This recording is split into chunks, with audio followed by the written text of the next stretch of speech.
Bonsoir et bienvenue sur Radio Armada. Nous sommes en direct justement ce soir, comme d'habitude. Le mardi, c'est du bonheur dans le journal du bonheur. Les titres du journal, notre invité ce soir, Laurent de Gaulle, le petit-neveu du général de Gaulle, un auteur, un photographe, un engagé pour l'environnement. Notre chroniqueur Marion Gonzalez nous parlera de l'actualité du cinéma, les films de l'affiche du mercredi, les parutions littéraires et aussi une petite pépite d'humour. Il évoquera donc le billet d'humour. On retrouve tout de suite avec mon invité. Merci.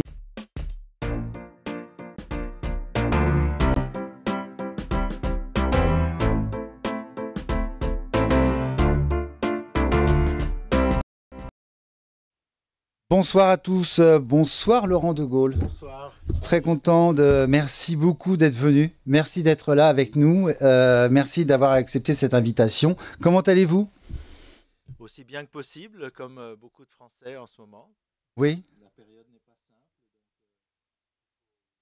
Donc, se serrer les coudes, il faut garder le moral, il faut de trouver des raisons d'être heureux et de continuer. Oui. À la date d'aujourd'hui, vous pensez que 2024 sera. Est-ce qu'il y a pire ou moins pire? J'ai l'habitude de ne pas comparer dans le pire, donc non, je crois que ce qu'il faut voir, c'est les enjeux qui sont importants pour notre époque, et puis essayer de penser la vie pour qu'on trouve les ressources pour continuer, avancer, construire, s'ouvrir aux autres, être plus Partage. fraternel. Fraternel et partagé. Oui. Transmettre. Oui. On va évoquer ça Oui. dans l'émission. Laurent de Gaulle, pour situer un petit peu en fait qui vous êtes.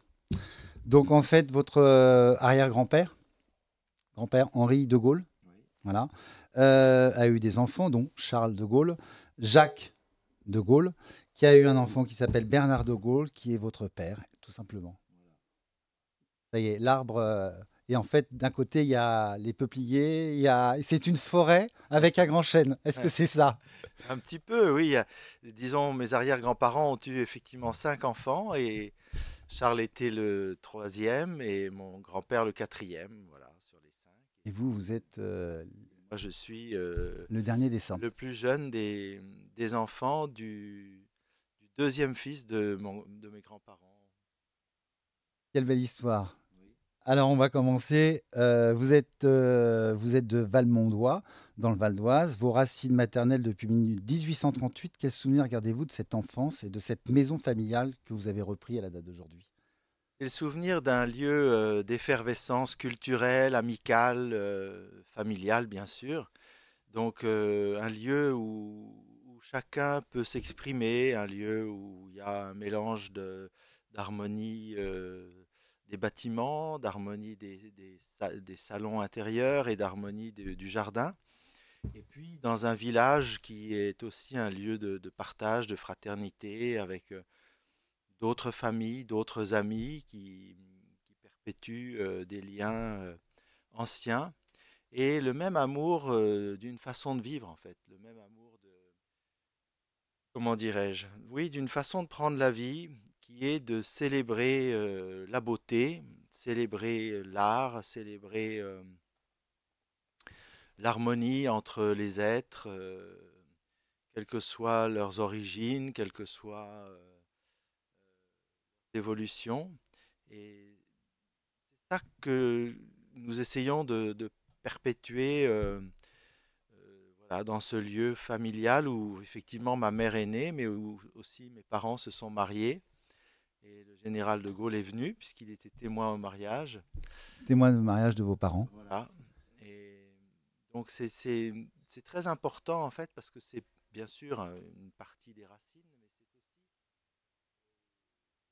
aussi offrir à tous en fait quelque chose de ce Des traditions qui sont voilà, des importantes pour traditions vous. et puis de ce secret d'harmonie et d'espérance pour la vie de chacun. Parce que beaucoup de gens viennent se reposer là pour se ressourcer, retrouver quelque Oui, parce chose que justement, cette d'essentiel. maison est aussi une maison d'hôte. Oui. Donc cette maison d'hôte, qu'est-ce que vous faites dans cette maison d'hôte en fait? Vous m'avez parlé hors antenne, il y avait des mariages, il y a un peu de tout. Oui, la première des choses, c'est l'accueil. Il faut pouvoir accueillir les gens venir là pour se poser, pour explorer, pour découvrir. Et puis effectivement, on a la possibilité de faire des événements, des anniversaires, des réunions familiales, parfois, même si le lieu n'est pas non plus immense. Mais c'est d'abord un lieu d'accueil et de ressourcement, Il y a une énergie, une âme. où il y a une âme, Il y a voilà, certainement une âme. où il y a des livres, où il y a la possibilité d'immerger dans des paysages, des atmosphères qui sont loin d'être dépassés, en fait, qui sont des nourritures pour effectivement pour l'âme, pour l'esprit, pour le corps, léger, à la fois du point de vue du patrimoine, mais aussi du point de vue de l'environnement. Commune de Valmondois est la première commune d'Île-de-France à avoir adhéré à un réseau Taslo, qui est, qui veut dire la ville en italien, La et le ville, mouvement lent, le mouvement lent. et qui est un réseau de communes et d'agglomérations communales de moins de 70 décident de s'engager pour le développement durable. Donc, Donc pas de ça, produits. vous êtes engagé là-dedans. Ah oui, Et là, on en parlera parce que vous faites oui, partie de la mairie, justement. oui. Juste une chose, qu'est-ce que vous ont transmis vos parents exactement? Ces valeurs, bien sûr, mais quel souvenir gardez-vous de vos parents, le plus important pour vous? Le plus important, c'est leur amour. C'est le lien, La bienveillance? oui, le lien qu'ils avaient créé entre eux, qui en faisait un couple tout à fait singulier. C'est pas un mariage arrangé, mes parents. Ils se sont rencontrés et ils ont eu une sorte de coup de foudre, voilà, la croisée des chemins, comme disait mon père. Et l'un l'autre, les qualités de Et les l'autre, défauts? voilà, voilà, Et et les les défauts? défauts. Ça, c'est très fort pour nous, je crois, en tout cas pour moi. Le souvenir que je garde, c'est ce souvenir d'un couple rayonnant, avec des qualités différentes. Alors, très jeune, ils vous ont inculqué des protocoles. Ces protocoles, c'était avant ou après? C'était pendant aussi, avec la mort du général? Alors là, oui, la question du protocole, c'est parce qu'effectivement, mon grand-père était mort depuis 1946, donc pas connu et pas de figure masculine du côté de mon père en dehors du général D'accord. quand j'étais enfant. Donc effectivement, comme il était président de la République, il y avait des règles protocolaires à respecter, et en particulier une règle qui faisait que les enfants n'étaient pas admis dans toutes les circonstances à les rencontrer au palais de l'Élysée, puisqu'il n'y avait pas de domicile en dehors de l'Élysée Oui, justement, à vous Paris. grandissez à la fois dans un milieu artistique côté maternel et comment dire très chrétien du côté paternel. Et en plus, par rapport à vos parents, par rapport au général, c'était vraiment, ils étaient à l'Élysée, c'était la maison en fait. Oui, Mais à Paris, c'était leur maison. c'était leur maison. Oui. Et ils avaient Colombey et puis l'Élysée. Et donc quand ils recevaient la famille, c'était souvent le dimanche pour un déjeuner. Et il fallait avoir 7 ans et demi pour y aller. Donc moi, j'ai eu 7 ans et demi au moment où ils ont quitté l'Élysée, donc je n'ai jamais pu y Donc, aller. quand le général de Gaulle est décédé, vous aviez à peu près 9 ans, Oui, même 9 ans et demi, même pas? non, 9 ans. 9 ans. 9 ans. Et vous n'aviez pas le droit, en fait, d'assister au repas.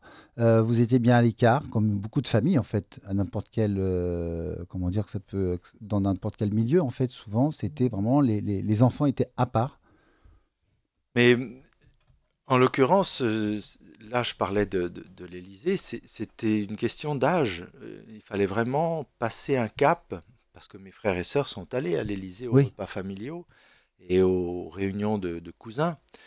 Euh, pour Colombey, c'était différent. On a su la nouvelle très vite. Mes parents ont reçu un coup de téléphone de l'oncle Philippe, et puis voilà, il a été décidé que nous irions dès le 11 novembre à Colombey, puisque c'était un jour férié, et donc on est arrivé le matin, je me souviens très bien. Donc on est parti très tôt. Voilà, Vous êtes le plus jeune de la fratrie de 3 sœurs et 3 frères. Est-ce facile de grandir parmi tous ces frères et sœurs? Vous êtes le plus proche de l'un ou de l'autre par rapport à toute cette histoire de famille? C'est facile et c'est difficile. C'est à la fois merveilleux parce que on sent qu'on forme un groupe, qu'il y a quelque chose d'unique dans une famille aussi nombreuse. Et puis en même temps, c'est difficile parce qu'il faut prendre assez vite conscience de qui on est soi-même. Voilà, comment se construire en portant le nom d'une telle importance, d'une personnalité? Voilà, là, c'est toute la difficulté de mon enfance, c'est qu'effectivement, il faut être capable d'être soi-même et en même temps d'assumer ce nom avec le regard que portent les autres, les étiquettes qu'on vous colle sur le front ou dans le dos. Et donc tout ça, c'est difficile à vivre, hein. J'ai pas eu une enfance facile pour ça parce que on n'en parlait pas en famille, donc il fallait que je gère tout ça dans ma tête tout seul. C'est-à-dire Euh, que si vous avez je pense que vous avez un souvenir, plusieurs, c'est-à-dire vous alliez chercher juste une baguette ou vous allez quelque part, voilà, c'était tout de suite, on savait qui vous étiez. Dans le quartier, oui, bien sûr, mais il y avait des commerçants qui en profitaient ou pas. Certains commerçants, je me souviens par exemple la personne qui tenait la cordonnerie, s'il y avait personne dans la boutique, elle disait à peine bonjour. S'il y avait des clients, elle hurlait bonjour, monsieur De Gaulle. Ça marque. Et j'ai jamais très bien compris pourquoi, mais ça m'exaspérait à chaque fois parce que il y avait un côté, j'étais gêné, je savais plus où me mettre. Moi, je venais juste chercher mes chaussures. Et alors, vous l'avez jamais rencontré, le général de Gaulle, et donc vous avez justement pourquoi de ces époques, de ces enfants étaient mis à l'écart, quel que soit le milieu social, ce qu'on disait tout à l'heure. Euh, Pourquoi pas vous et pas vos frères et sœurs? Parce c'était une question d'âge ou Voilà, ils avaient c'était juste dépassé ça, l'âge limite l'âge limite? que Tante Yvonne avait fixé pour la... C'était Antivone qui décidait, c'était pas le général? Il paraît que c'est Tante Yvonne qui avait fixé un âge limite de 7 ans et demi pour aller à l'Élysée. Mais j'ai vu le général, bien sûr, à la télévision, je l'ai entendu à la radio, mais je l'ai vu de loin au Mont-Valérien et aussi aux Champs-Élysées pour le défilé du 14 juillet, De une loin? année, voilà, de loin. Mais bon, quand même, c'est différent de la télévision. Oui, c'est pas la même chose de l'avoir vraiment à ses côtés. On va revenir sur la rencontre aussi avec Tante Yvonne, Oui, hein. Vous êtes exactement, vous êtes photographe, vous êtes historien de formation. oui. Comment est venue cette passion dans la photographie et cette énergie que vous êtes rentré dans cette histoire? La photographie, c'est parce que je rêvais de faire de la peinture et que je me suis rendu compte que j'avais absolument pas le talent, même si j'ai un talent de coloriste. Et J'ai pourtant, pas. vous êtes né dans une famille, enfin, Oui, j'ai des artistique. frères et sœurs qui sont très doués en dessin et en peinture. Moi, je me suis rendu compte assez vite que c'était pas mon cas, mais j'ai un don pour la couleur, par contre. Donc ça, je m'en sers beaucoup. Notamment, c'est moi qui ai fait toute la décoration de la maison d'hôte et toutes les couleurs. Et puis, j'ai trouvé que la photographie, elle répondait à mon désir de compréhension, de regard sur le monde, sur, voilà, d'expression artistique. Et donc, dès que j'ai pu, je me suis lancé là-dedans, d'abord avec un Instamatic à l'époque, et ensuite, quand je suis parti faire mon service national à La Réunion, mon meilleur ami m'a offert un deuxième déclic de la FNAC. Parce qu'il savait que je rêvais de faire de la photo, il m'a dit bah, tu pars, c'est l'occasion de t'initier. Donc j'ai appris tout seul. Et aujourd'hui, vous faites justement ces moments durables au Voilà, niveau de la photo. oui. J'essaye de capter des choses que mon œil voit, que Quels je sont les sujets perçois. que vous aimez dans la captation de photos? En fait, ce que j'aime, c'est arriver à saisir, j'allais dire presque l'insaisissable, c'est-à-dire dans, dans quelque chose d'ordinaire, quelque chose qui me surprend, qui m'intrigue, que je trouve beau pour telle ou telle raison. Ça peut être dans une chose, ça peut être une nature morte, un paysage, une maison, une ville, une personne. Donc j'aime aller chercher ce qui traduit vraiment le sujet tout en dégageant une forme de beauté que je ressens et que je veux transmettre. Voilà. Et ces photos, vous les sélectionnez après pour faire des expositions. Oui. Vous exposez seulement dans la ville où vous êtes? Non, j'ai déjà exposé à différents endroits. C'est vrai que j'ai vécu en Inde, j'ai vécu en Australie. J'ai commencé ma première exposition, c'était en Australie. Et c'était un hommage à l'Australie, donc un regard vraiment comme, vous voyez, comme on conçoit, j'allais dire, une chanson, par exemple, pour prendre une image qui peut parler aux auditeurs. C'est comme on conçoit une chanson en hommage à une réalité qu'on veut célébrer. C'était la même chose en photo.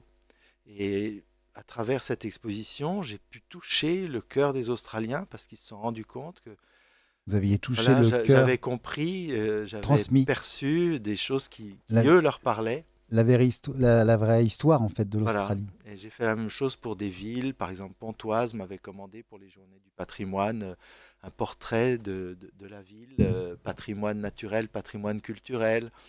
Et c'est très intéressant. Ça m'a obligé à marcher. La ville de Saint-Prix aussi, ça m'a obligé à marcher pendant des jours et des jours, seul, quelles que soient les saisons, pour appréhender les lieux, les lumières, la ville, et puis la traduire, voilà, ensuite une sélection de tirages, effectivement, mais qui peuvent parler à tous. Et donc, quand vous allez dans ces villes pour faire ces photos, ces villages, ou même dans les campagnes, ou dans nos montagnes, vous voyez justement notre culture, l'histoire. Mais ça, c'était une formation que vous avez, parce qu'à la base, vous avez une formation. Oui, Alors, comment s'est passé je me cette... suis lancé. J'ai toujours été passionné par l'histoire, la généalogie. Je pense que je cherchais un peu ma place aussi. Je voulais mieux connaître mes ancêtres.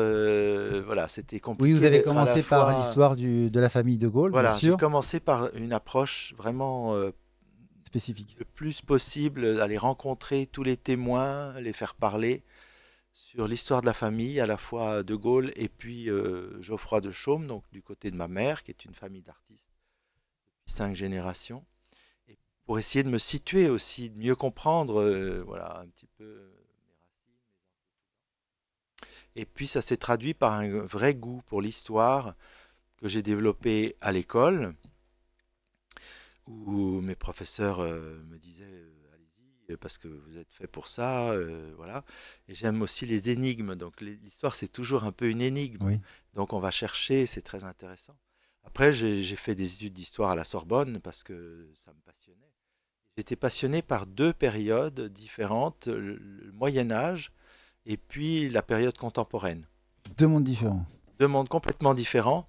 Le Moyen Âge, je crois, c'est parce que j'avais l'appréhension que nous allions vivre, nous, ma génération, une période historique tellement différente de celle qu'avaient vécu mes parents, c'est-à-dire plus du tout une épopée, avec une dimension chevaleresque et des héros et des combats difficiles, certes, mais enflammants.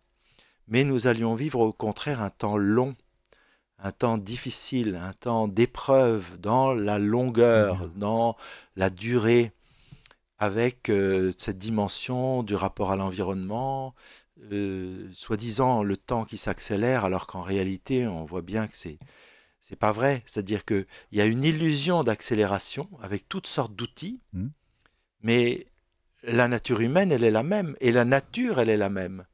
Et donc, on souffre en fait de ces distorsions du temps qui sont illusoires et qui déclenchent des mal-être très profonds avec des pertes de repères.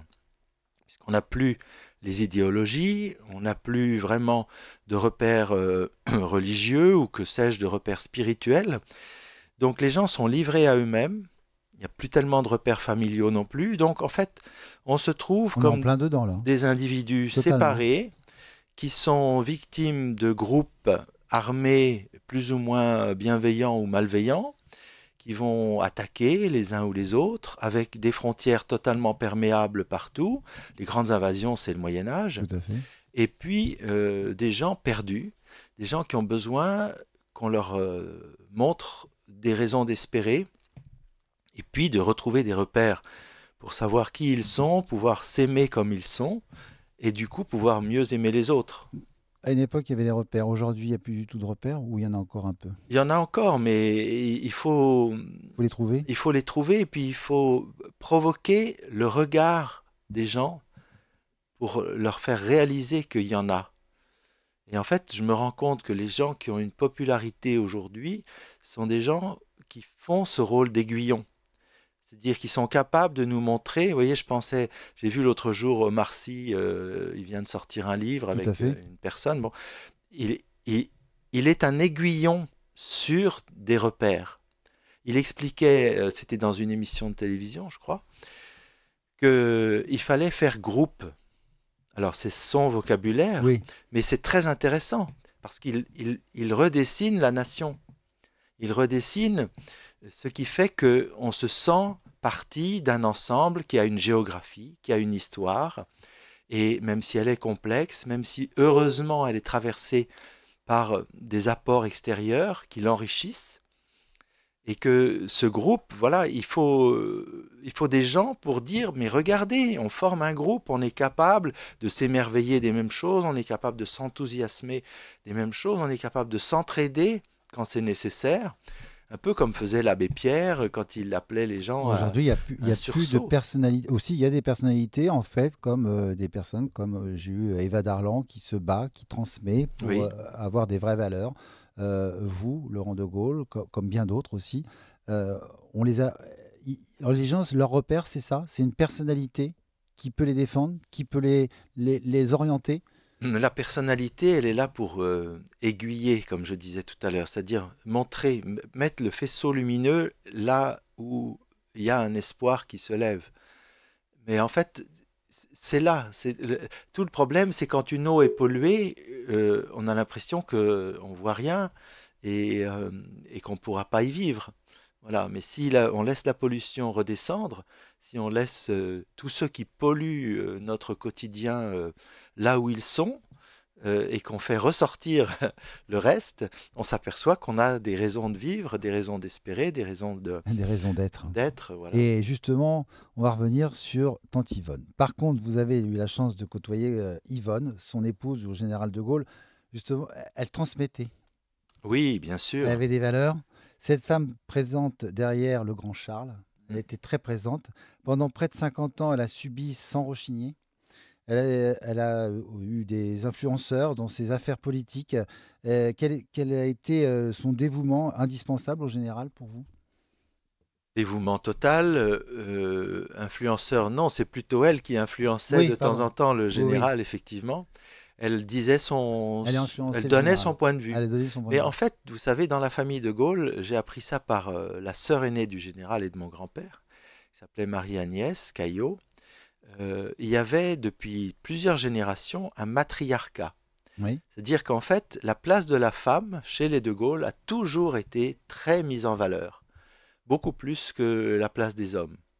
On mettait en valeur parce qu'on trouvait que c'était juste, en fait, parce que la femme, elle avait un rôle fondamental dans la maison, dans la transmission des valeurs, dans l'éducation des enfants, dans plein de choses, y compris l'affection nécessaire à la croissance. Et donc, moi, j'ai vu ce matriarcat quand j'avais 13 ou 14 ans. Je suis allé interviewer ma tante Marie-Agnès. Elle m'a montré ce tableau extraordinaire où j'ai découvert les arrière-grand-mères irlandaises, écossaises, etc. Les racines par les femmes. Et c'était très intéressant, elle étant la seule femme de sa fratrie, de l'entendre expliquer que le général de Gaulle avait toujours eu conscience du rôle de la femme, de la place de la femme, avait toujours été extrêmement respectueux des femmes, de toutes les femmes, et, euh, et donc sa femme avait une place très forte auprès de lui. Justement, parce C'était vraiment une compagne de tous les instants. qu'il l'écoutait et comme la loi sur la contraception, la pilule n'était pas remboursée, elle s'est montrée à l'écoute des femmes et défavorisée et elle a soutenu la cause qu'elle ne partageait Pas forcément. pas forcément, Oui, oui, oui. justement. Elle l'a soutenu Sans le d'abord parce savoir, que... les femmes lui Oui, doivent beaucoup, en fait, aujourd'hui. oui, je pense. Il y a aussi le droit de vote des femmes Oui, en aussi. 1944, mais même si c'était des idées qui avaient été soulevées avant par des politiques ou des parlementaires, c'est le général de Gaulle qui l'a fait, qui l'a Oui, mise en place. Voilà. Et pour la pilule, effectivement, il y avait deux choses. Il y avait d'abord qu'elle a pris conscience des problèmes sociaux qui étaient ceux de beaucoup de femmes modestes, en particulier dans la France de son époque, et elle n'a pas voulu qu'elle soit déconsidérée. Et donc, je crois elle a vraiment eu ce regard du cœur, hein, pour aller soutenir finalement ce projet. Et aussi, ce qu'il faut savoir, c'est que le rapporteur du projet, c'était Lucien Neuwirth, qui était un héros de la guerre et qui avait été assassiné par les nazis. Il a même eu le coup de grâce, c'est-à-dire qu'il a été fusillé. On lui a mis le coup de grâce, et il s'en est sorti parce que la balle est passée juste à côté de l'artère. Il s'est caché et il a survécu. Donc en fait, il a écrit un livre magnifique, hein, sa biographie.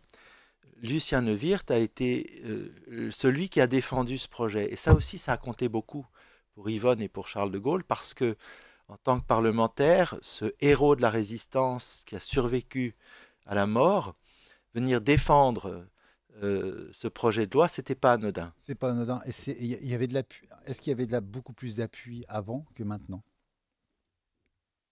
Je ne sais pas, je ne saurais pas vous dire.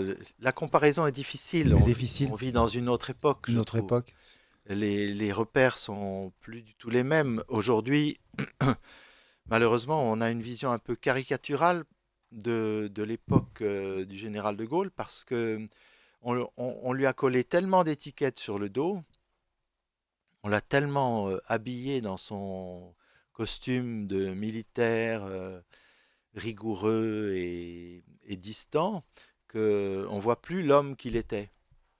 Et c'est pour ça que c'est important et que j'ai fait ce travail d'aller chercher dans ses écrits, Les écrits, les témoignages. voilà, la vérité de l'homme qu'il était, Alors au justement, plus profond. la vie privée, le goût du secret, mis à mal par la notoriété du général, elle avait le côté reine d'Angleterre, sobre, chic, sans couleur voyante, toujours de couleur sombre. Pour rester discrète, elle ne peut imaginer d'être habillée par une femme sulfureuse telle que Chanel. Elle s'en remettait au jugement de son mari qui lui interdisait de porter du vert. Ah bon? Vous saviez? Non, je savais pas. Alors j'ai été chercher aussi très très loin justement. Voilà, son mari, donc le général ne voulait pas qu'elle interdisait que voilà, il fallait pas qu'elle porte de verre. Vous savez, bon. L'histoire très chic toujours, Oui, toujours très mais chic. sobre. Toujours très chic, toujours très sobre, mais toujours très coordonné. Oui, oui, Moi, je l'ai vu en deux occasions, qui étaient deux mariages. Le mariage de ma sœur aînée, le mariage de sa petite fille, Anne. Et elle était extrêmement, oui, chic, sobre et très gracieuse.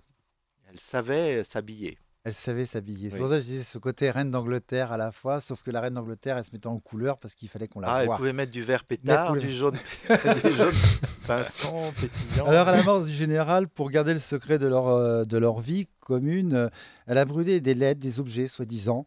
L'avez-vous su très tôt ou découvert plus tard, ce secret de famille, la famille de Gaulle, voilà, par rapport à ces Non, lettres? je l'ai découvert beaucoup plus tard. Ce que j'ai vu très tôt, c'est que le cercueil a été fermé presque tout de suite. Donc on n'a pas pu Sur voir, mesure en plus, parce que, enfin, comme oui, tout, mais bon, on là, n'a pas c'était pu voir vraiment. la dépouille du général. D'accord. Elle ne souhaitait pas que, enfin, que le moins de gens possible puissent la voir. Donc voilà, ça se respecte, mais ça j'en ai eu conscience tout de suite puisque c'était le 11 novembre au matin. Mais ensuite, beaucoup plus tard, j'ai su par mon père qu'effectivement, mon père a été son aide de camp à la Libération, donc il a bien connu Tante Yvonne Bien et sûr. son oncle, avec qui il avait vécu d'ailleurs en Algérie pendant quelques temps, en sortant des prisons de Franco.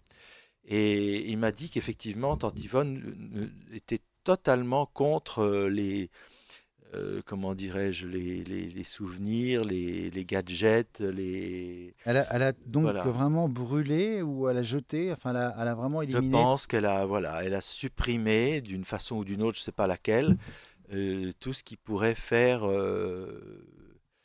plus ou moins relique ou que sais-je, enfin, voilà, des éléments Peut-être plus ou moins trop important, ou trop personnels, personnel de trop la famille. personnels, voilà. Oui, trop personnel. Il n'y a pas de valeur marchande, si vous Oui, voulez. oui. Voilà, c'est ça. Alors la famille de Gaulle payait leurs factures personnelles, l'électricité de l'Élysée. Mais ils Ça, c'est payaient la extraordinaire. partie qui concernait leur logement, Voilà, ce qui est normal. voilà. Et pour eux, l'Élysée était un logement de fonction, d'où on se sauve pour rejoindre la Boisserie, loin des turpitudes de pouvoir. Oui. Ils étaient, dès ils sont partis, ils sont pas restés très longtemps en fait à l'Élysée. Dès qu'ils ont pu avoir la Boisserie, Ah non, c'était. la Boisserie était déjà leur maison, Oui, oui, puisqu'ils l'avaient achetée en 1934. oui. Mais elle avait été totalement pillée, spoliée pendant la guerre, puisque ça a été confisqué par le régime de Vichy, etc. Hmm. Mais après-guerre, ils ont, dès qu'ils ont pu, ils ont fait des travaux pour s'y installer. Et donc c'était leur domicile. Simplement, les contraintes de la présidence de la République faisaient qu'ils étaient souvent obligés de rester à Paris, y compris le samedi et le dimanche. Donc ils occupaient un Un appartement appartement dans et l'Élysée ils payaient leurs et ils frais, payaient, voilà, l'électricité et tout ça. ce qui concernait leurs propres dépenses. Voilà. Recevaient-ils leur famille à l'Élysée ou à la Boisserie? Les deux, Les deux? les deux, tout à fait.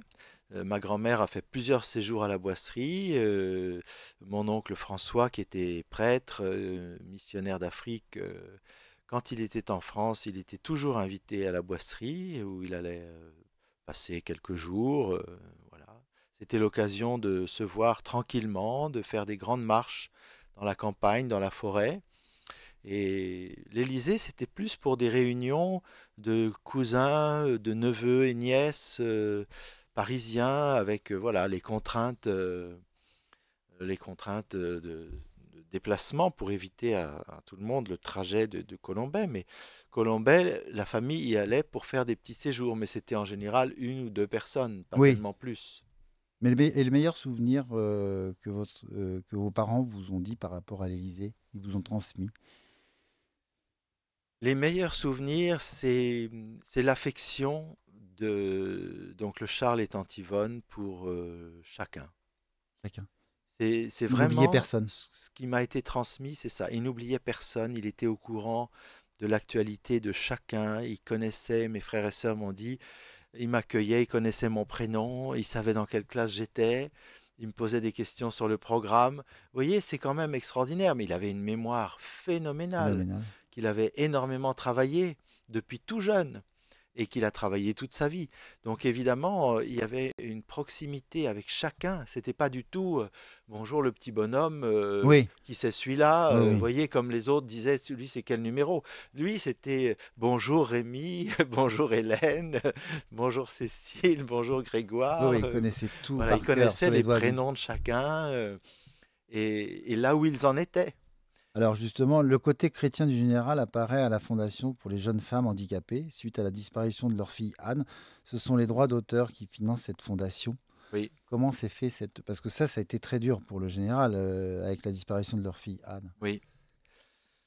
Anne est née en 1928 à Trèves, donc en Allemagne. Ils étaient en poste à ce moment-là là-bas. Et effectivement, elle a vécu 20 ans totalement avec eux, tous les jours, y compris pendant tous les jours de guerre. Et donc, effectivement, il y avait un attachement très fort malgré les difficultés. C'était une épreuve aussi parce que elle avait beaucoup de difficultés, de problèmes de santé, tout ça. Mais il y avait un attachement extrêmement fort de la fratrie, aussi bien du général Tantivonne que de l'amiral et de sa sœur Élisabeth pour leur petite sœur Anne, et puis mon père, enfin les cousins, etc. Euh, voilà, donc effectivement, sa disparition a été une épreuve supplémentaire et en même temps une forme de libération pour elle parce qu'elle était en souffrance. Donc, c'est ce que le général a dit quand elle est décédée. Il a dit à son épouse, maintenant, elle est comme tout le monde, vous voyez, elle est Mm. comme les autres. Aujourd'hui, si je vous pose, que pensez-vous? Vous êtes pour ou contre, justement, le droit de mourir dans la dignité? Alors, je ne sais pas ce que ça veut dire, le droit de mourir dans la dignité. Pour moi, le vrai droit de mourir dans la dignité, c'est de mourir de sa belle mort. Et ne pas souffrir. La souffrance, c'est autre chose. On souffre toute la vie, de toute Oui, façon. Donc après, le degré de souffrance, des combats permanents. on a des moyens pour atténuer la souffrance, mais on ne peut pas considérer que l'être humain n'est qu'un corps. Oui, Il est aussi une âme. Il tout a à une fait. dimension. On a trois dimensions. On a le corps, on a l'esprit et on a l'âme. On a cette dimension spirituelle qui dépasse chacune de nos pauvres vies, comme disait le général de Gaulle. C'est ce qu'il a dit quand, à la libération de Paris, il se retrouve à l'hôtel de ville. Et là, vous savez, les fameuses formules Paris, Paris brisé, Paris Paris brûle. Ah, outragé, Paris martyrisé, mais martyrisé. Paris libéré. Mais juste avant ça, il dit nous vivons là des minutes qui dépassent chacune de nos pauvres vies. Et ça le place directement au milieu de tous et comme les autres, un être avec une dimension spirituelle qui prend conscience et qui le dit ouvertement que ça dépasse largement tout ce qu'on a pu vivre et tout ce qu'on pourra vivre. C'est une communion autour de la libération d'une ville et d'un pays qui s'annonce, parce que ce n'était pas fini la guerre. Non. Mais vous voyez, cette dimension spirituelle, on la néglige beaucoup trop. Ce débat, il est vicié dès le départ. Ce débat sur la fin de vie, il est vicié. On néglige totalement tout le personnel qui s'occupe des gens qui sont en fin de vie. J'ai une fille infirmière en soins palliatifs. Elle est écœurée par les débats parce qu'elle dit on occulte totalement toute une partie du problème. Et notamment nous. Qu'est-ce qu'on Les gens fait du de nous? métier. Oui. Qu'est-ce qu'on fait de... Ouais. On nous oblige à faire des choses qu'on ne veut pas faire. Et puis même, si jamais la personne décède, il y a tout un travail à faire après. Et là aussi, on ne tient pas compte de ça. Et vous voyez, pour moi, la vraie dignité, c'est l'homme de sa conception à sa mort naturelle. C'est ça la dignité de l'homme. Il faut l'assumer. Il faut assumer qu'il y a une part de souffrance, mais qui ne l'assume pas, la part de souffrance? Demandez à n'importe quel Français s'il n'a pas souffert. Et s'il ne continue pas de souffrir. De toutes sortes de manières. Oui. Morale, Oui. physique, Physique. spirituelle. Il y a plein de façons de souffrir. Et il y a des choses Amour. dicibles et Zo. d'autres indicibles. Et d'autres qu'on perçoit sans avoir besoin de dire quoi que ce soit. Voilà. Après, il y a des gens qui font des choix pour d'autres. Et qui vous mettent dans une espèce de corridor obligé. Dans des cases. Vous rentrez là, voilà. Voilà, c'est là, puis c'est pas autrement. Voilà, c'est ce que disait Pierre Rabhi. On travaille dans des boîtes, on nous met dans des cases, et puis à la fin de notre vie, ben, on va nous mettre en boîte aussi, et puis tout est réglé. Mais non, c'est pas comme ça la vie, en fait. Et la nature nous apprend que c'est pas comme ça. Exactement. Et elle revient de force. Oui. Juste une dernière avant, revenons à vous. Votre éducation vous a contraint à effectuer le service militaire. C'était un devoir et une obligation. Donc à l'époque, que pensez-vous de ce service militaire que vous avez connu, qui a été suspendu le 28 mai 1996, annoncé par le président Jacques Chirac? Alors c'était le service national déjà, donc moi Voilà. j'ai eu cette chance de pouvoir choisir de servir là où j'étais meilleur, c'est-à-dire dans l'aide technique. J'ai travaillé au département de la Réunion et j'ai même été recruté après mon service pour continuer ma mission parce que voilà, je donnais satisfaction. Pour moi, le service national, ça avait beaucoup de sens et je pense qu'il y a beaucoup de jeunes qui regrettent que ça ait disparu parce que Beaucoup de c'était gens, oui. un moment de cohésion générationnelle et aussi de découverte de parcours très différents du sien. De découvrir son métier, peut-être, Découvrir des des vocations, vocations. voilà, apprendre à lire, passer son permis de conduire, enfin il y avait Il y avait plein l'éducation, ce que les parents ne d'avantages. pouvaient pas faire, des fois. Oui. Il y avait plein de choses. Et puis une fraternité qui se crée, Une union. une union, une ouverture d'esprit, beaucoup de choses qui naissaient à l'occasion de ce service. Il y avait aussi des drames, hein. Oui, oui. Il y a toujours eu des drames, malheureusement, dans les Ça périodes coûtait cher, mais d'apprentissage. maintenant, ils l'ont supprimé, ça nous coûte encore plus cher? Peut-être. Budgétairement, j'ai pas fait l'analyse. Il faudrait faire un audit, mais là encore, si l'audit n'est pas vicié, Oui. parce que qu'est-ce qu'on prend en compte comme critère? Vous voyez, c'est toujours le problème, c'est que les chiffres, on peut tout leur faire dire, y compris la vérité. Mais souvent, on leur fait dire des mensonges, parce que ça nous arrange en bout de course. On essaye de La cacher. réalité budgétaire du service, certainement, ça coûtait cher. Mais effectivement, qu'est-ce que ça rapportait à la À la nation, nation. au pays?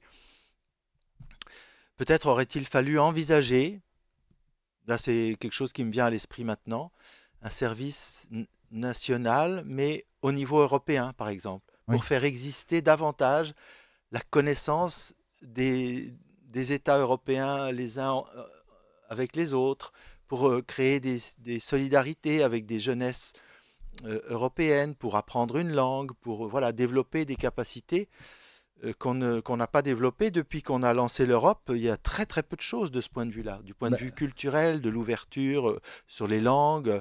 L'enseignement des langues européennes est dramatique en France. Je ne comprends pas qu'on n'ait pas imaginé quelque chose entre Européens où on aurait mis ensemble un petit peu de sous, mais aussi des échanges de postes, des échanges, pourquoi pas, de logements, pour faciliter en guerre, à la date la d'aujourd'hui, connaissance. est-ce qu'on serait mal?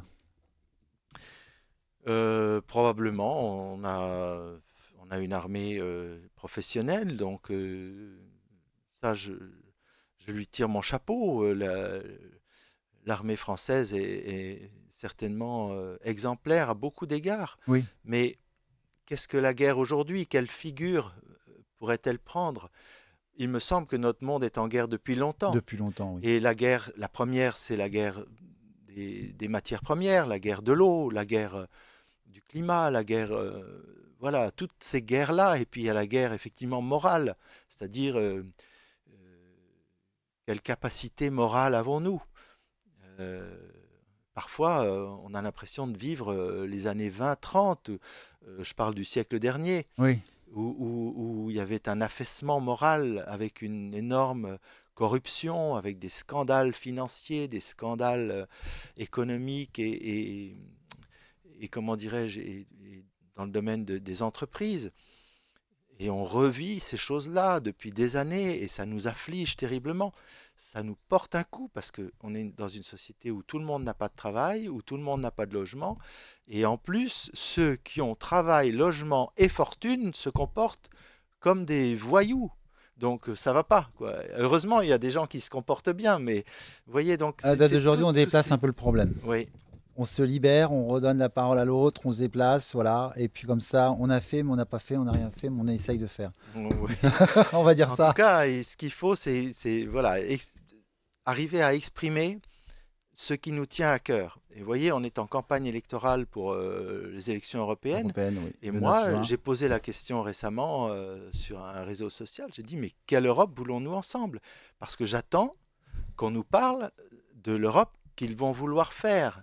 Et pas de l'Europe qu'on prétend, à Nous, laquelle on nous, prétend ne pas pouvoir échapper. voilà, et nous Ça faire veut croire. dire la dette, ça veut dire les solidarités obligatoires, ça veut dire, etc. Pourquoi nous mettons-nous des pièges alors qu'on peut s'en libérer? Oui.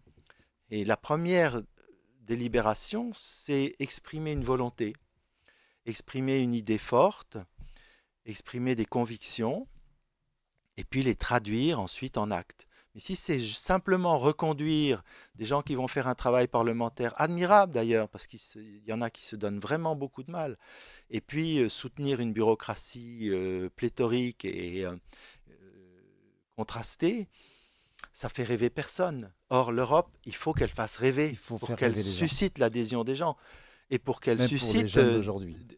des votes. Bien Parce que sûr, si personne ne va voter, c'est une c'est une catastrophe. catastrophe. Oui, tout à fait. Oui, oui. C'est ce que je dis souvent, enfin je dis aux gens, allez voter. On Eh s'est oui, battu pour aller voter, même si vous ne mettez rien dans l'enveloppe ou vous mettez quelque chose. Enfin bref, il faut montrer comme quoi on s'intéresse oui. à notre belle France et à l'Europe. Laurent, merci. Je sais que vous aimez l'humour. Alors on va Beaucoup. écouter Marian, justement, le billet d'humour, Parce qu'il paraît qu'il y en a un qu'on a essayé de lui faire chanter. Oui, alors C'est un jeu de déjà, mots, t'as vu? bonjour Frédéric, bonjour Marion. Monsieur de Gaulle. Oui, Bonjour, Marion. j'ai toujours rêvé de dire ça. Bon, on parle aujourd'hui d'actualité musicale. Oui, on va parler de notre ami Kenji, qui est au cœur de l'actualité depuis ces derniers jours. Alors pourquoi? Ouais, je te l'ai dit, ils essayent de nous faire chanter. Oui. Tout simplement parce qu'il s'est tiré dessus. Ouais, bon, pas très malin quand même notre Kenji Girac. Au départ, on pensait que c'était une personne qui lui aurait tiré dessus, puis ensuite que l'arme était chargée et qui n'aurait pas dû l'être en la manipulant.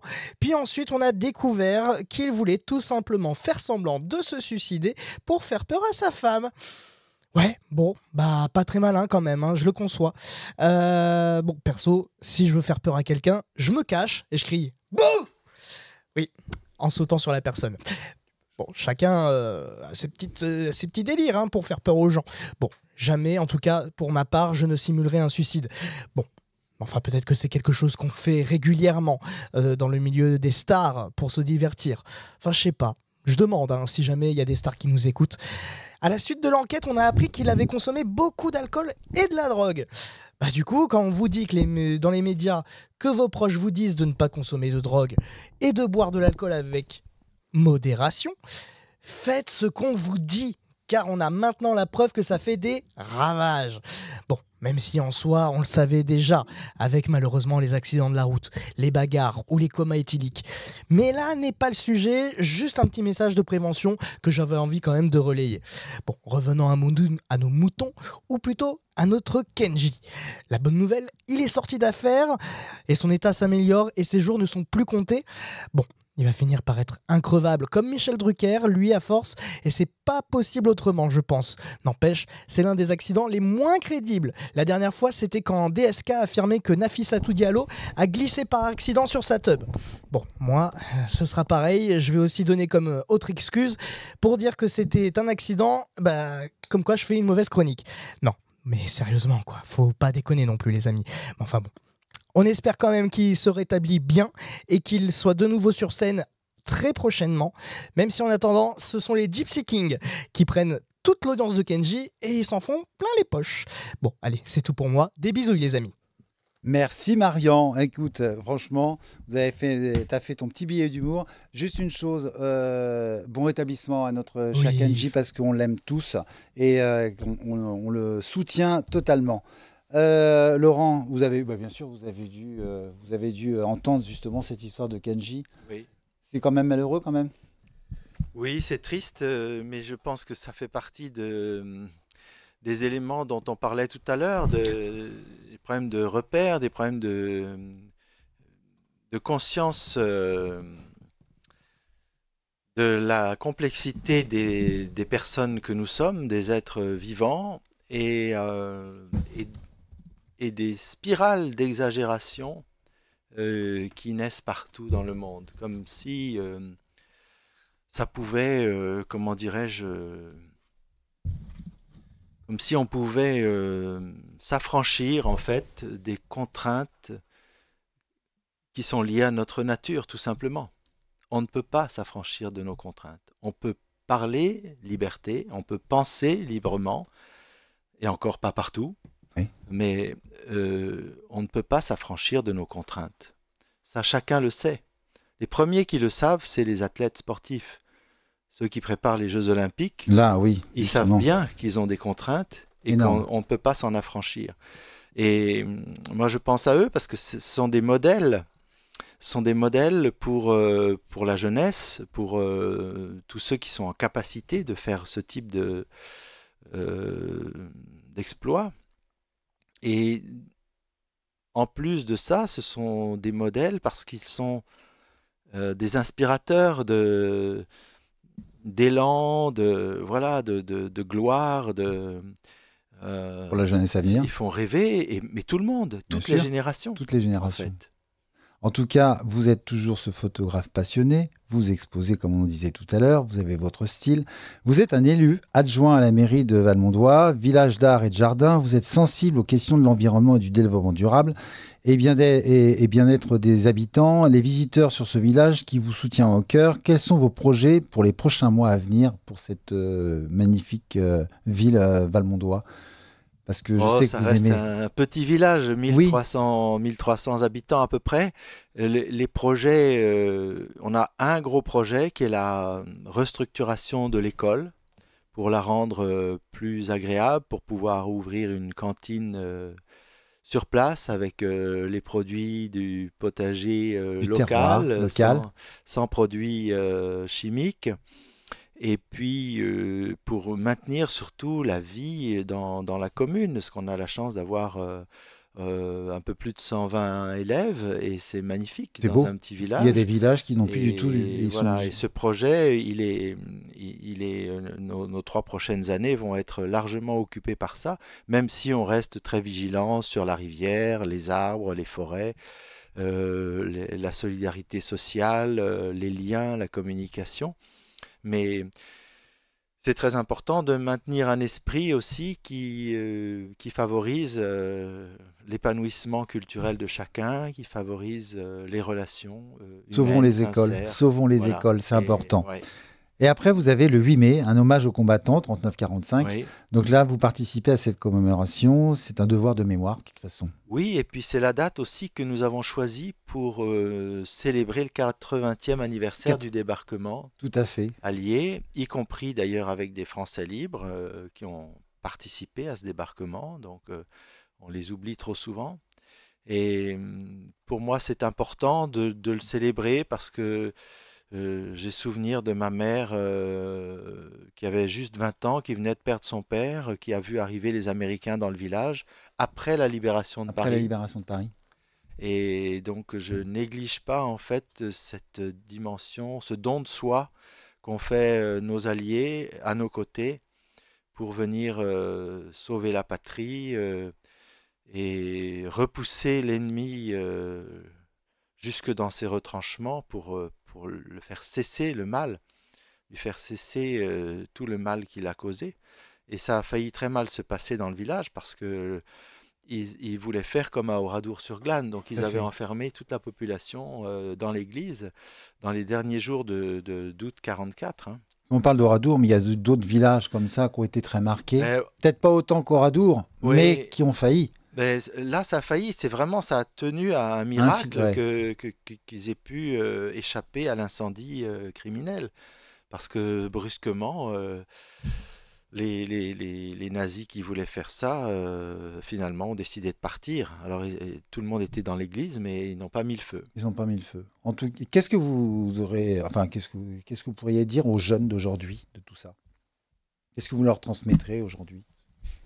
Les jeunes, ça dépend un peu de quel âge, parce qu'il y a des contraintes générationnelles importantes. Et aujourd'hui, un jeune de 10 ans n'a pas la même perception du monde qu'un jeune de 20 ans, qu'un jeune de 30 ans. Et pour moi, ils sont tous jeunes, et Oui, même les jeunes de 40 ou 50.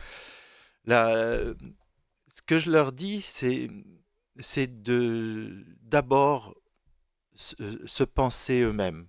La première chose, c'est la liberté de penser. C'est le plus fondamental. C'est pour ça que Camus revient beaucoup à la mode. Euh, c'est le grand philosophe de la pensée libre.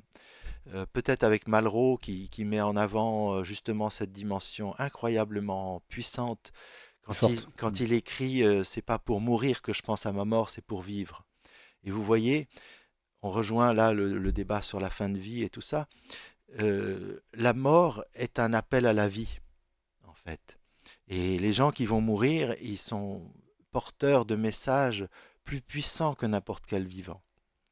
Et moi, ce que je veux dire à tous les jeunes, c'est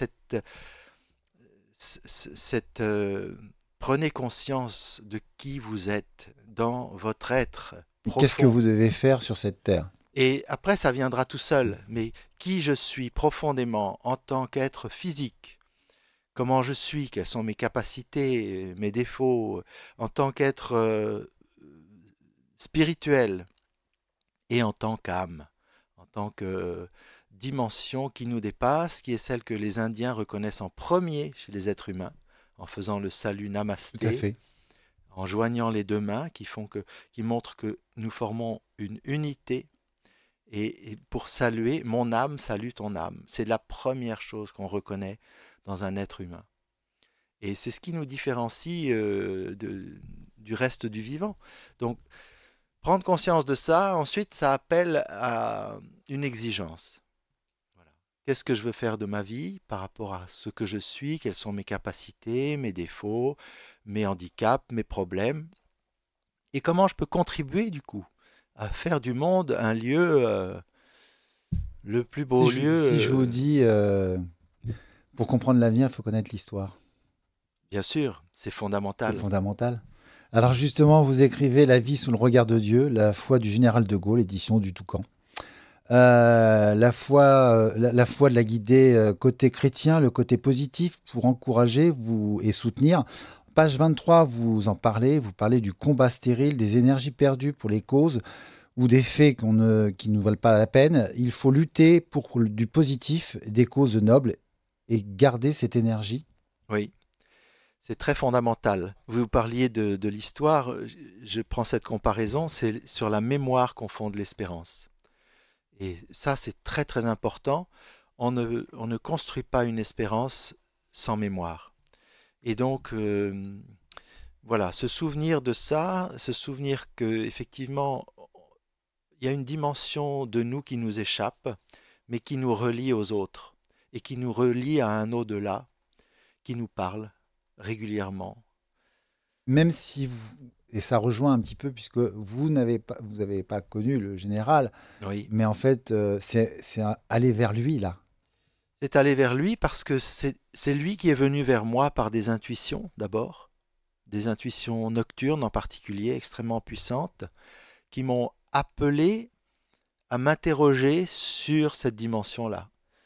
J'étais adolescent et j'ai eu vraiment, précisément, différents épisodes d'intuition qui m'ont guidé vers cette dimension spirituelle du personnage. Et ensuite, dans ma quête, j'ai eu la chance de pouvoir accéder aux archives qui étaient publiées par l'oncle Philippe, qui a fait éditer les lettres, notes et carnets, et trouver là, du coup, des appuis, des preuves, des éléments qui ont conforté mes intuitions et qui m'ont amené à encourager à avancer sur ce chemin. Puis ensuite, dans le travail d'historien, j'ai continué aussi, et puis dans la recherche de témoignages, parce que je me considère comme un messager des témoignages. Je ne peux pas être témoin, puisque je n'étais pas là. Mais je suis porteur d'un message de ces témoignages. Et j'ai retrouvé, par exemple chez François Mauriac, mais aussi chez des historiens, même contemporains, la même analyse. Qui se retrouvent. Qui ramène au même point de vue. Même Monseigneur 23, par exemple, quand il a clôturé le colloque sur De Gaulle, chrétien, homme d'État au Bernardin en 2009, il a abordé la question de la foi du général exactement de la même manière que moi je l'aborde, c'est-à-dire comme une foi totalement imprégnée dans le personnage, totalement assumée, totalement vécue dans sa nature profonde et encouragée et entretenue par des actes précis, par, comment dirais-je, un travail de conversion personnelle aussi, à la fois de regard, mais aussi d'expression et aussi de relation aux autres. La relation, justement, page 37, vous évoquez le rôle de famille. Chaque foyer est une école dont les parents sont des instituteurs. Aujourd'hui, on en est loin. C'est un peu une démission des parents. Oui, alors bien sûr, mais la vie fait que, soi-disant, tout s'accélère et du coup, effectivement, on n'a plus le temps de rien puisqu'il y a la télé qui prend beaucoup de place. Bon, c'est pas non plus catastrophique, il y a une dimension excellente dans la télé. Il y avait la télé, mais pas de la même manière, il n'y avait pas tous ces... Mais à un moment, moi j'ai vécu la télé comme un messager de culture et de lien. Il y avait du théâtre à la télévision, il y avait de la danse, il y avait de la musique, il y avait voilà, toutes sortes de choses. Aujourd'hui, il y a peut-être moins ce type de programme culturel enrichissant, plus d'autres choses, ça dépend un peu aussi des chaînes qu'on regarde, etc. Mais ce que je veux dire, c'est que comment dirais-je, la société a beaucoup fait éclater la famille. Et avec des modèles qui ne correspondaient pas à notre culture, à nos moyens financiers. Et donc, on a eu tendance à partir dans une illusion globale de la société, Du paraître? du paraître, du bling-bling, comme on dit. Et les gens se sont perdus eux-mêmes. Et donc, Ils s'inventent des vies. on avait beaucoup moins de temps pour être ensemble en famille. Les familles, en plus, ont éclaté parce que les modèles présentés, malheureusement, c'était souvent des modèles d'éclatement, de division, de perfidie, de toutes sortes, voilà, comment dirais-je, de représentations dramatiques de la vie humaine. Et donc, ben, beaucoup d'enfants se sont retrouvés seuls face à une télévision, sans vraiment de dialogue, et l'école devenant le lieu où on casait les enfants pour qu'ils apprennent tout. Mais les enseignants ne peuvent pas être là pour éduquer. Non. Ils sont là pour instruire. Voilà, Et je donc, pense qu'on a voilà, mélangé l'éducation et ouais, l'instruction. oui. On revient un petit peu à l'armée aussi. Ben oui, mais c'est vrai que du coup, les enseignants sont épuisés et les parents savent plus comment gérer leurs enfants parce Oui, qu'il y a un peu un c'est pas parce dédoublement, hein. c'est pas parce qu'ils ont une classe de 33 élèves, c'est pas le problème de 33, c'est parce qu'il justement, il y a beaucoup plus de travail qu'avant. Ben Il oui, y a tout le reste à faire.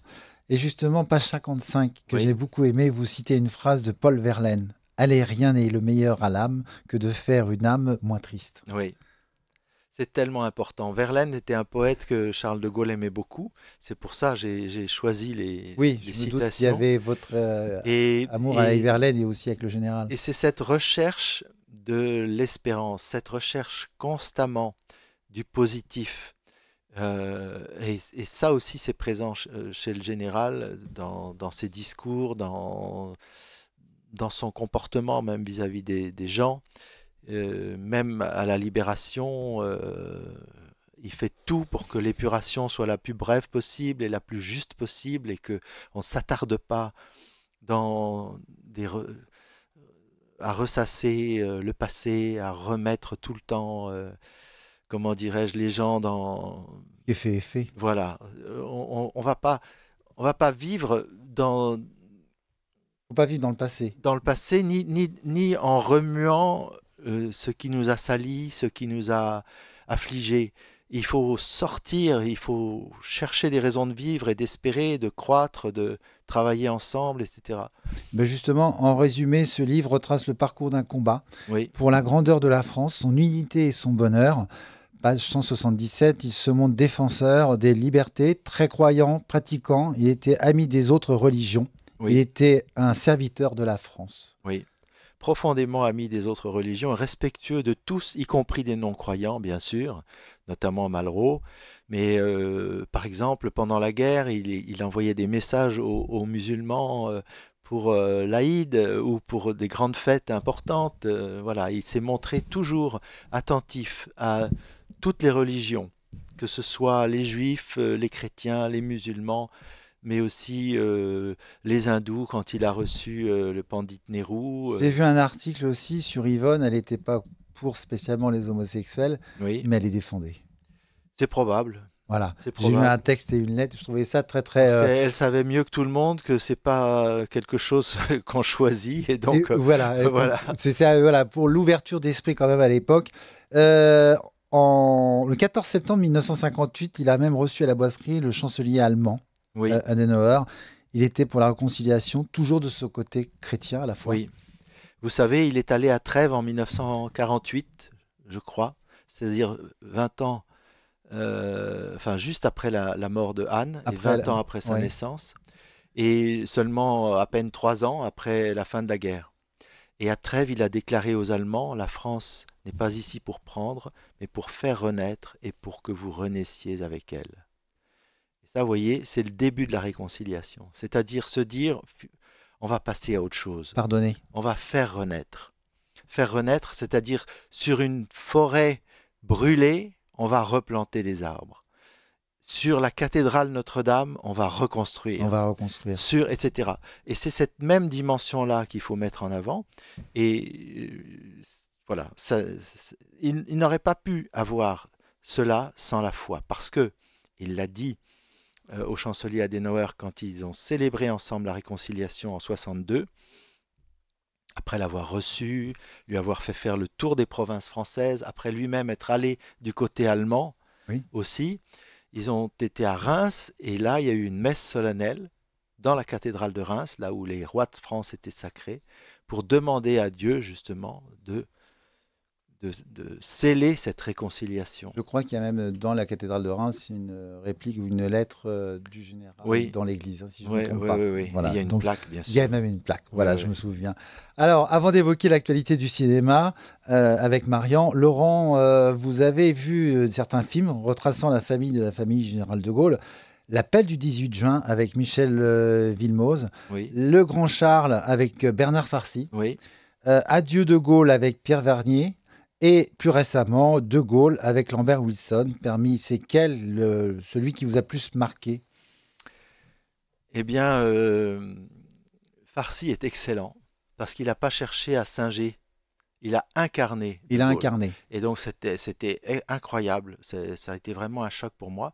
Et sinon, Lambert Wilson, c'est un film extraordinaire avec Isabelle Carré aussi, Tout à fait. qui joue très très bien Tante Yvonne.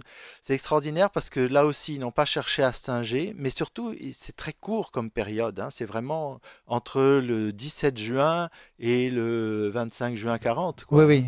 C'est un film qui met l'accent en fait sur la dimension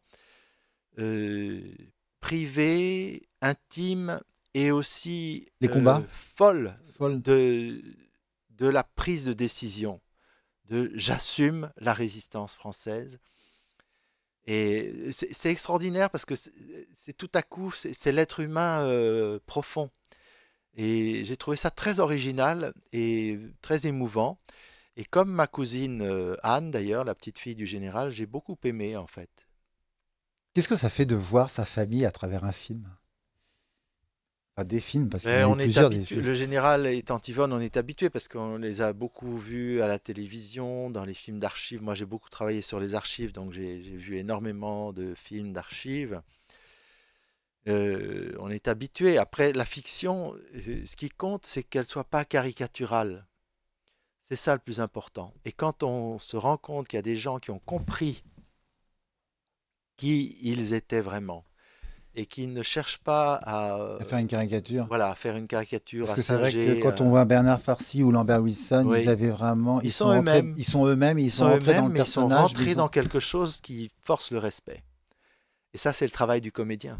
Oui, exactement. En tout cas, on va continuer avec Marian, parce que vous aimez le cinéma. Beaucoup. Voilà. Alors profitez, parce que demain c'est férié, il paraît, c'est le 1er mai. Ah Mon bon Marian, et oui, et oui, oui, oui.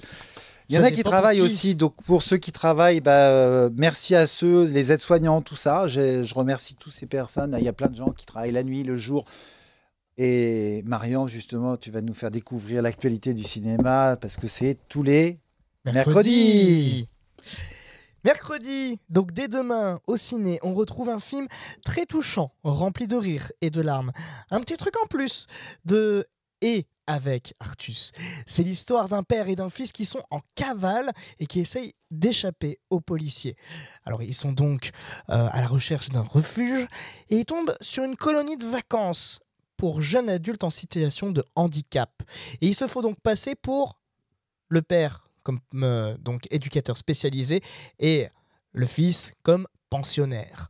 Ils vont finir par vivre une magnifique aventure humaine que vous découvrirez donc dès demain dans vos cinémas avec un petit truc en plus.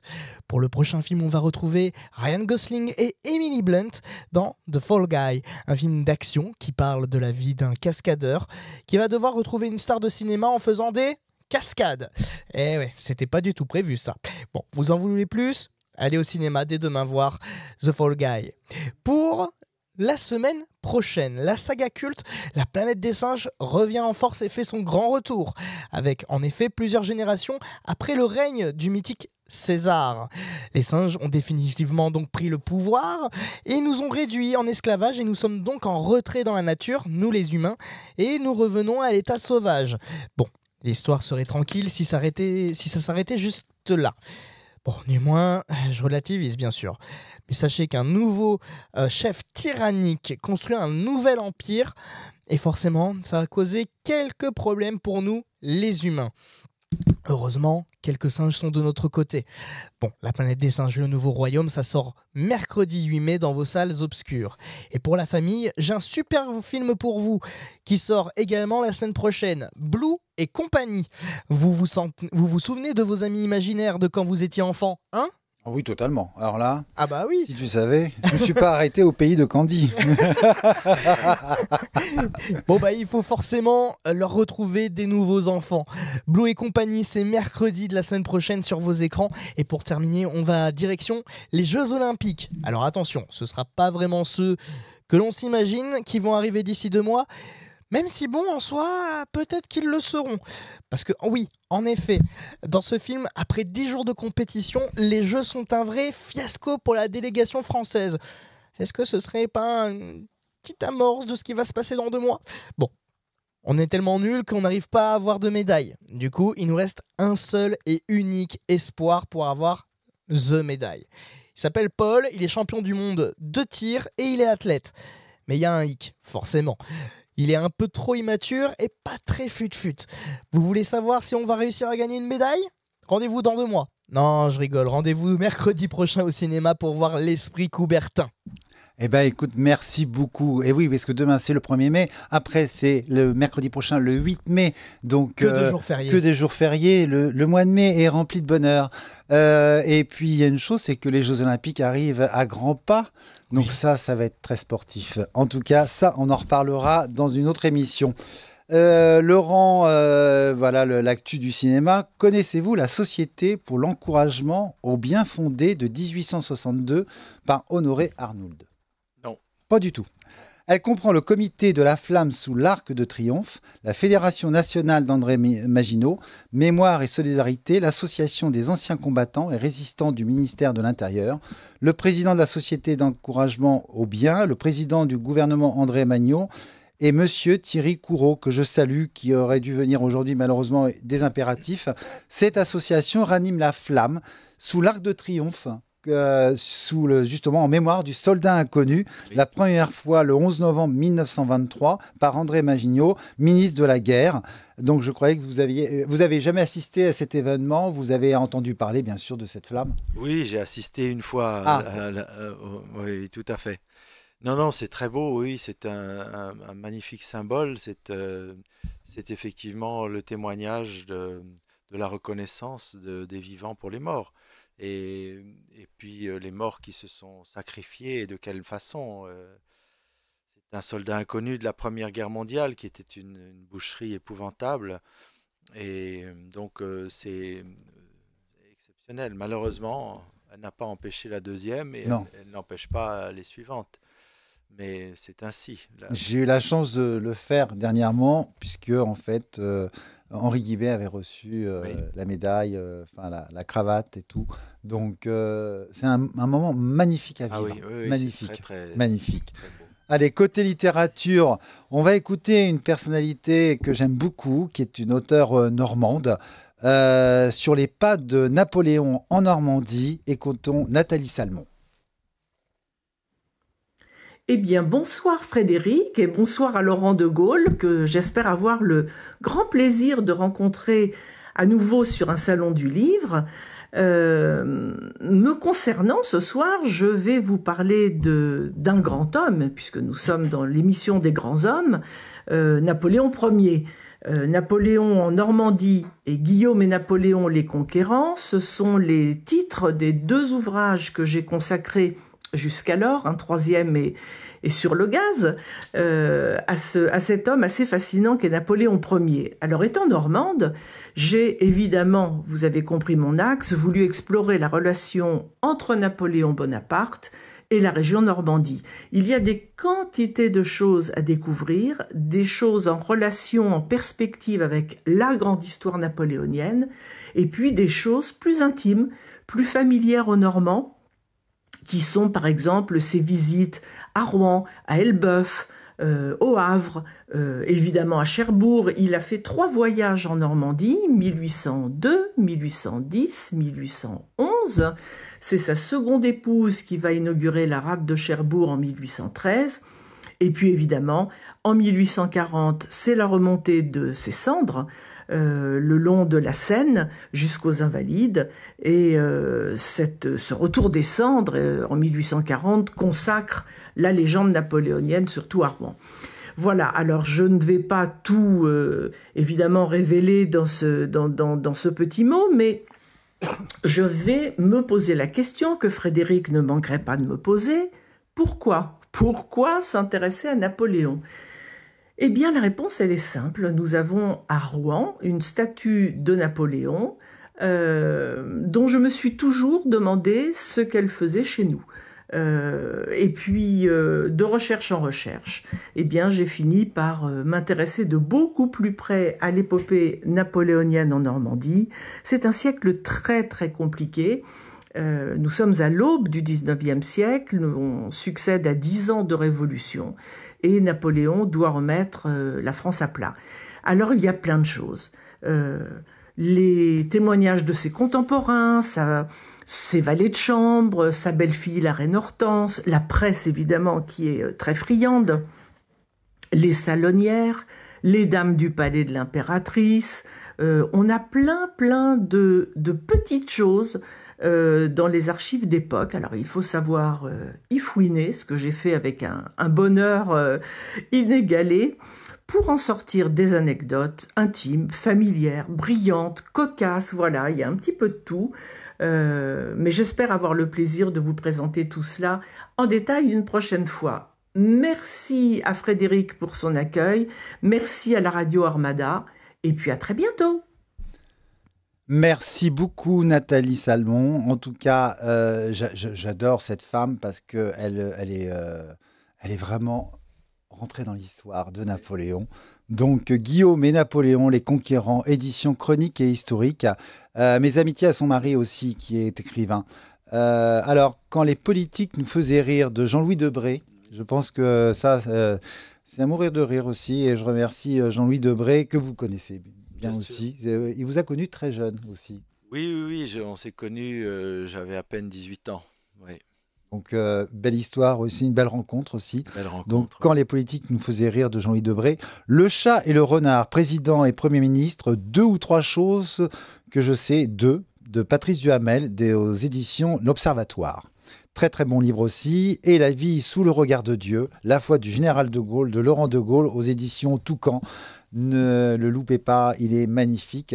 Des beaux témoignages, une belle histoire à transmettre, notre patrimoine. Laurent, on va passer justement à un questionnaire de Proust. Oui. Vous connaissez ce questionnaire ? Bien sûr. Plus Marcel que Proust ou Marcel Proust ? Le principal trait de votre caractère ? Je dirais c'est l'empathie. L'empathie ? La qualité que vous préférez chez une femme ? Le courage. Chez un homme ? La loyauté. La fidélité. La fidélité. Ce que vous appréciez chez vos amis ? La fidélité aussi. La fidélité aussi. Oui. Votre principal défaut ? Alors, je suis un peu présomptueux. J'en mets trop sur mon assiette, vous voyez. C'est-à-dire que je me dis, je vais faire ça, et puis ça me joue des tours. Des tours et des quarts de tour. Eh oui.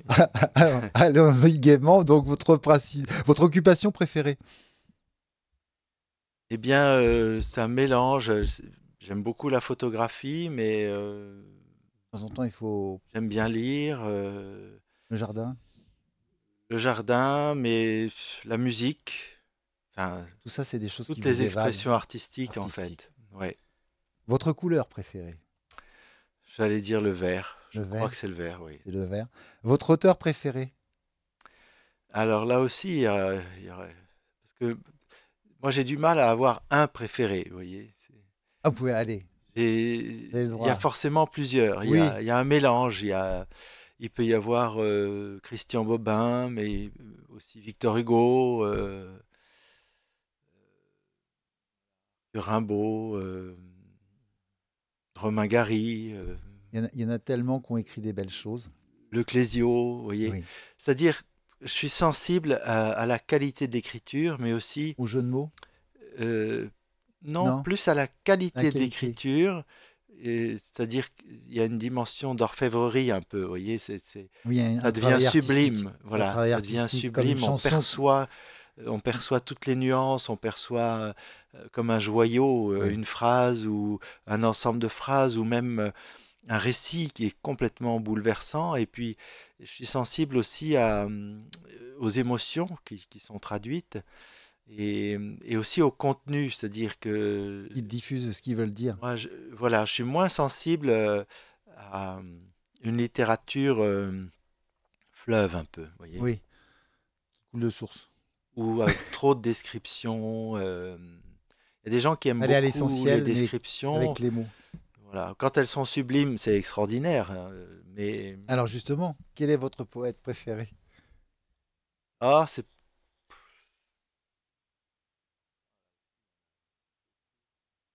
moi, je pense que c'est Victor Hugo quand même. Victor Hugo. Ouais. Pour moi, c'est tellement extraordinaire. Il arrive avec très peu de choses à faire du succès. Alors votre peintre préféré? Là aussi, il y a beaucoup. Il y en a plein. Il y en a beaucoup, mais Rembrandt ou... Oui, vous préférez, vous êtes un peu contemporain quand même. Oui, aussi. Il y a un mélange. J'ai pas mal travaillé sur Matisse. Oui, il y a un mélange. Côté abstrait aussi que vous aimez bien. Alors, oui, certains, oui, tout à fait. Il y a des peintres contemporains, mais pas forcément connus. Oui, oui, oui. Il y a des gens qui ne sont pas connus et malheureusement, ils ont un Voilà, mais talent qui fou. sont très Exactement. bons, abstraits, oui. Tout à fait. Votre musicien ou chanteur favori? Alors, là aussi, il y a une ribambelle, parce que la musique, je peux pas vivre sans. Donc, dans les chanteurs, j'aurais tendance à dire Brel, là, comme Brel. ça, mais j'aime beaucoup aussi Brassens, j'aime beaucoup aussi Barbara. Et dans les musiciens, c'est Bach, je pense le plus important, Vivaldi. mais évidemment, Vivaldi, Mozart, Beethoven, Chopin, Schumann, On a Schubert, une culture riche quand même. Haydn, On a plein. Handel. Exactement. Mais Et vous j'ai les la aimez chance tous. de Oui. chanter. Je chante dans la chorale de Valmondois. Donc, Ça, vous me l'aviez pas dit. et voilà. Oui, oui. Et donc, on chante toutes les semaines. Là, on prépare un concert Un petit gospel. début juin. On n'a pas de gospel. Ça peut être sympa, un petit gospel quand Oui, même. oui, ça peut être pourrait très sympa. quand J'aime même. beaucoup le gospel. En plus. J'aime énormément, oui. Donc votre actrice ou acteur préféré? Alors là, oui. On en parlait tout difficile. à l'heure justement. Les actrices. Alors, faut que je retrouve comme On ça. a, on a du Fanny Ardant, on a du. Elle est merveilleuse, Fanny Là, Ardant, j'en parle parce que extraordinaire, Fanny oui. Ardant est au théâtre en ce moment. Oui, Une ben, très belle voilà. pièce en tout cas. Et sinon, on va dire Lambert Wilson par rapport à De Gaulle. Par On va exemple, faire un hommage. voilà. Mais il y a Il y a beaucoup, beaucoup tellement de gens oui. magnifiques. Oui, oui, Vous aimez, en tout cas, on voit que vous aimez les gens, vous aimez transmettre, vous aimez oui. partager. Oui, oui. Merci beaucoup en tout cas. Le mot que vous détestez? Nul. Nul. Parce que ça correspond à rien. Personne n'est nul Bah non. et il n'y a rien de nul. Ça n'existe pas. C'est une facilité illusoire de faire disparaître l'autre. Oui. Mais en fait, Écrasé un peu. voilà, c'est une facilité parce que c'est souvent exprimé par des gens qui sont forts, Oui. mais qui n'ont pas d'argument. Donc, hop, vous Oui, voyez, il oui. décrit, voilà, il dézingue. Alors tiens, on va dire juste une chose. Le don que vous auriez voulu avoir, ou vous avez peut-être, mais surtout vous auriez aimé avoir. Oh, la peinture. La peinture? Ah oui. Chanter du gospel? Ça, je peux. Non, ce serait la peinture, vraiment. Ah oui, je crois. Je crois que ça. J'aime tellement pouvoir traduire, mais même la photo ne peut pas traduire ce que la peinture traduit. C'est impossible. Il n'y a que les peintres qui peuvent traduire côté certaines instantané, émotions. comme dirait la photo. Oui, mais même parce que la technologie photographique ne permet pas la subtilité du peintre par rapport à la nature, y compris la nature humaine. Et votre devise? Je prendrais volontiers celle de mon arrière-grand-père maternel, tout avec amour. Tout avec un mot. Parce que je suis persuadé que l'une des clés dans la vie, c'est de remettre de l'amour. Tout à fait. Alors, j'ai une petite. Voilà, Hermine de Clermont-Tonnerre, la princesse Hermine qui est décédée, Oui, justement, elle disait tout avec amour. Dans Eh ben. une de mes questions, elle m'avait dit tout est fait avec amour. Voilà, et ça, c'est le plus important. Le bonheur, c'est quoi pour vous? C'est fugace, mais si on est attentif, C'est bon dans l'heure? c'est extraordinaire parce que c'est un réveil de tout ce qui fait qu'on est en vie. Vous voyez? C'est-à-dire qu'en fait, on en a une perception très fugace et en même temps, ça ne fait que réveiller tout ce qu'on sent au fond de nous. Donc, c'est magnifique parce que c'est comme si Dieu nous disait je t'aime. Vous voyez, c'est un peu ça. C'est la même. Et donc, je te lignée. redonne mon souffle de vie, que je te donne constamment. Mais là, tu en as conscience. Là, à cet instant-là. Ah bah là, j'en suis. Voilà. Tout à fait. Laurent de Gaulle, une vie sous le regard de Dieu, la foi du général de Gaulle. N'oubliez pas, ce livre est magnifique aux éditions Toucan. Merci Laurent de Gaulle d'être Merci, venu dans cette Frédéric. émission. N'oubliez pas, demain c'est le 1er mai. Comme je sais que vous avez un jardin, et ben ce petit brin de Oh, muguet, c'est je merveilleux. vous l'offre. Mais oui, Il je vais est le pour planter. vous. Oui. Non, il est pour vous. Merci. Grand plaisir. Merci encore. Merci à Marian Gonzalez. Avec plaisir. Merci mon Marian, merci au directeur de la radio Armada, merci à Vianney à la régie, merci chers auditeurs, surtout prenez soin de vous, à bientôt, bon 1er mai à tous. On se retrouve le 14 mai à mes côtés, Anne Richard et Bruno Amato. Bonne soirée, plein de bonheur et que du bonheur.